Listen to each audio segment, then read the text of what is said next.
Do Mickey Mouse ao Ursinho Pooh, aqui estão 10 desenhos animados populares que são proibidos em todo o mundo.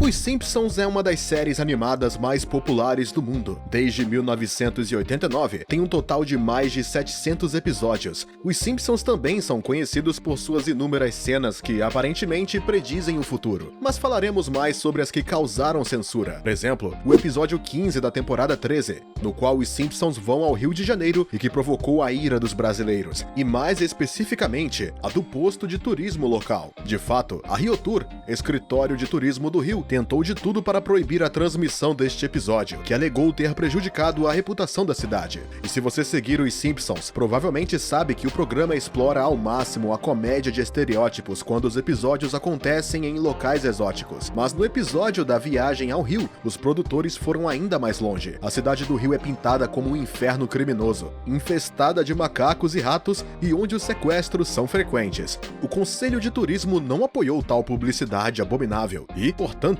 ameaçou processar o grupo American Fox, sem tomar medidas, já que o direito à paródia é protegido pela primeira emenda da Constituição dos Estados Unidos.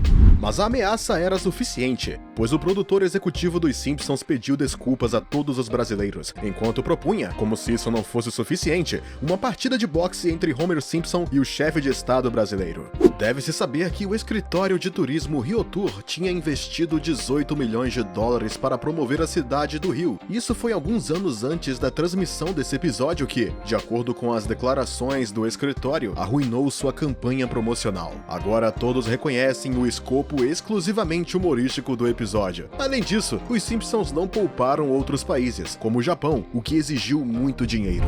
O que poderia ser mais fofo que o Ursinho Pooh?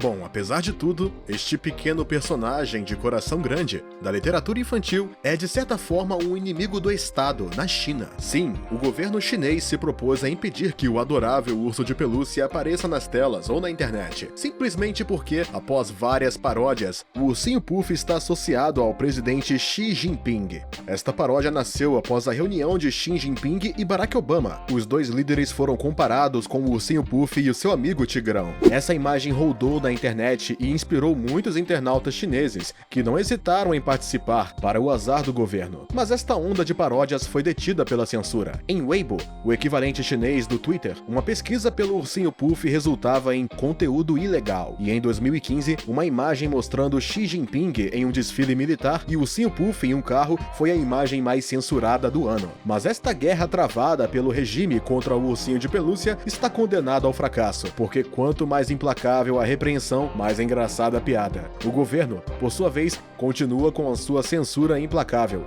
Recentemente, as autoridades exigiram o fechamento da conta do TikTok do cantor Liu Keping, acusado de violação de imagem porque ele também se parece com o presidente. Tenho certeza de que você já viu Shrek 2, que continua sendo um dos maiores sucessos da história do cinema, a ponto de se tornar, 3 dias após seu lançamento, um dos filmes mais lucrativos da história. Em resumo, este filme de animação conquistou todo o planeta, exceto uma pessoa, um cantor, para ser exato. E a razão para isso é, no mínimo, inacreditável. Este cantor é israelense, e seu nome artístico é Davi Dourado. Ele tem a particularidade de ser um contratenor, ou seja, ele tem a mais alta faixa vocal masculina. Quando Shrek 2 foi lançado em Israel, ele fez tudo o que pôde para proibi-lo. Uma cena do filme, dublada em hebraico, o ofendeu. Esta cena mostra um personagem ameaçando castrar outro personagem com uma frase que pode ser traduzida como "vamos fazer dele um Davi Dourado". É tudo muito simples, mas o nosso cantor ficou tão ofendido que levou o assunto ao tribunal. Ele julgou esta cena, que o identificava como um eunuco, o ridicularizaria para sempre. E a justiça provou que ele tinha razão. Com efeito, o filme animado teve que ser retirado de cerca de 20 salas de cinema, enquanto o comentário mortificante foi substituído. Este julgamento foi vantajoso para o cantor, é claro, mas o escândalo tornou a piada ainda mais apimentada. Durante o julgamento, os distribuidores se defenderam dizendo que o cantor já havia brincado em público sobre sua voz aguçada e que, portanto, não houve nenhuma ofensa real. Em resumo, foi realmente uma publicidade infeliz para o Davi Dourado. Essa história continua incrível na brilhante carreira deste cantor, que já foi em muitos países e continua sendo uma figura muito popular em seu país.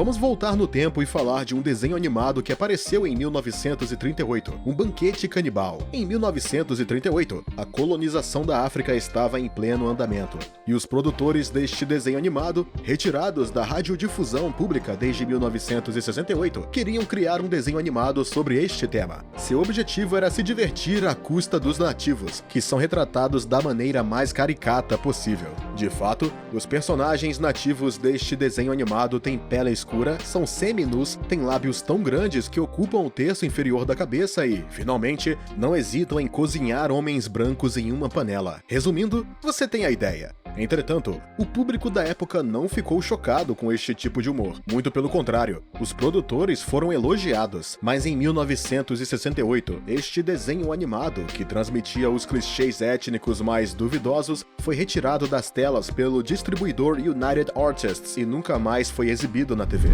Cenas violentas não são brincadeiras na Indonésia, mesmo em desenhos animados. Bob Esponja Calça Quadrada é um deles. De fato, a Associação Indonésia de Radiodifusão, KPI, se comprometeu a censurar o Bob Esponja Calça Quadrada, o filme, que apareceu em 2004. Após sua transmissão, a KPI emitiu vários avisos para a estação de televisão GTV, afirmando que algumas cenas, como os coelhinhos lutando, banalizaram a violência e poderiam provocar comportamentos agressivos em crianças. Desde então, todas as cenas incriminatórias foram removidas das transmissões subsequentes. Entretanto, o filme completo ainda está amplamente disponível na internet, e é provável que muitas crianças tenham sido capazes de assistir a esta famosa guerra de coelhos, apesar da censura. Dois Irmãos, Uma Jornada Fantástica é um filme de animação produzido pela Pixar que apresenta uma protagonista.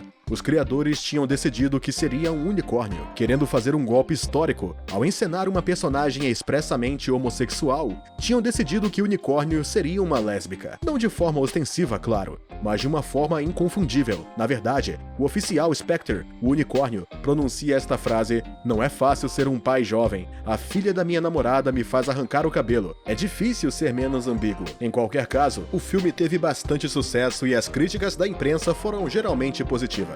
O problema é que esta linha que acaba de ser citada colocou um problema em alguns países que têm muita intolerância ainda com homossexualidade. Na Arábia Saudita, Kuwait e Omã, o filme inteiro foi censurado. Não só lá, mas na Rússia também. Claramente, os sauditas não eram um público para conquistar de qualquer forma, e esta proibição não teve nenhum impacto sobre a Pixar. Criada em 1928, Mickey Mouse é provavelmente o personagem de desenho animado mais famoso de todos os tempos, e por qualquer medida, o mais icônico de Walt Disney. Na década de 1930, a obra-prima de Walt Disney já estava sendo transmitida em muitos países europeus, incluindo a Romênia. Mas as autoridades romenas, de fato, não tiveram a bondade de transmitir este programa e não hesitaram em censurá-lo em 1935. A razão é, no mínimo, divertida. Não tem nada a ver com possíveis tensões políticas internacionais, nem com cenas consideradas chocantes ou violentas. Não, nada disso. As autoridades censuraram ele porque supostamente o rato grande, como Mickey Mouse, poderia assustar as crianças. Portanto, o famoso filme da Disney foi banido dos cinemas. Mas em defesa das autoridades, é preciso também contextualizar esta proibição e dizer que telas de 3 metros de largura eram algo bastante novo no país. As autoridades temiam que um gigantesco roedor aterrorizasse as crianças que não estivessem acostumadas com o cinema. Entretanto, a decisão de proibir pode ter sido errada, pois a Romênia privou o público infantil de uma obra-prima monumental. Vaca e Frango, produzido por David Feiss e transmitido entre 1997 e 99, é uma série colorida, para dizer o mínimo. Segue as hilariantes e burlescas aventuras de uma galinha e de uma vaca que são irmãos. Vaca e Frango é facilmente acessível em todo o mundo, exceto na Índia, e você pode adivinhar o porquê. Os indianos, fiéis às tradições do hinduísmo, consideram as vacas como sagradas. Esta veneração é tão forte que em um estado do noroeste da Índia, matar uma vaca é punível com prisão perpétua. Agora, nesta caricatura, a vaca é uma vaca histérica e vulgar, com tetas gigantes, o que lhe permite jorrar leite à vontade. Em resumo, para um indiano, nada mais horrível pode ser feito. Assim, as autoridades indianas se certificaram de que esta série não poderia alcançar o público local. E é bastante compreensível, porque este desenho vai tão longe do grotesco e sórdido com seus dois personagens, a ponto de se perguntar se ele é realmente destinado às crianças. Hoje, certamente há muito poucas pessoas na Índia que sabem da existência da vaca e o frango, e agora a gente entende o porquê. Tom Tom e Jerry é um dos desenhos animados mais famosos já criados e tem sido um sucesso mundial desde então. O desenho animado, lançado em 1940, encantou crianças de todo o mundo e apelou para todos, com poucas exceções. Salah Abdel Sadek, o líder egípcio, é uma das exceções. Se dependesse dele, ele proibiria o desenho animado que, segundo ele, promove a violência e dá ideias sedentas de sangue para crianças impressionáveis. Este líder, que dirige a Organização de Informação Geral do Egito, não hesitou em expressar esta opinião que é no mínimo original, em uma conferência na Universidade do Cairo. É certo que seu argumento não é infundado, pois as hostilidades entre o Tom e Jerry não conhecem fronteiras. Os dois estão toda hora tentando se matar com facas, machados, explosivos e ferros, para citar apenas alguns. A acusação de Salah Abdel também foi apoiada por um artigo em um jornal egípcio, que publicou uma longa análise dos alegados perigos do desenho animado. Entretanto, se o líder egípcio conseguiu convencer algumas pessoas, também deve ser admitido que ele foi ridicularizado mais do que qualquer outra coisa. Um membro do governo que coloca nas costas do Tom e Jerry os problemas da delinquência e as derivas extremistas da juventude radicalizada é bastante ousado. Em qualquer caso, ele não tem outra escolha senão aprender a tolerar este desenho animado que, apesar de suas muitas cenas violentas, abalou a infância de milhões de crianças. E é isso, esse é o fim do vídeo. Obrigado por nos seguir. Não hesite em nos dizer nos comentários qual dessas censuras o fez mais rir e qual que mais te chocou.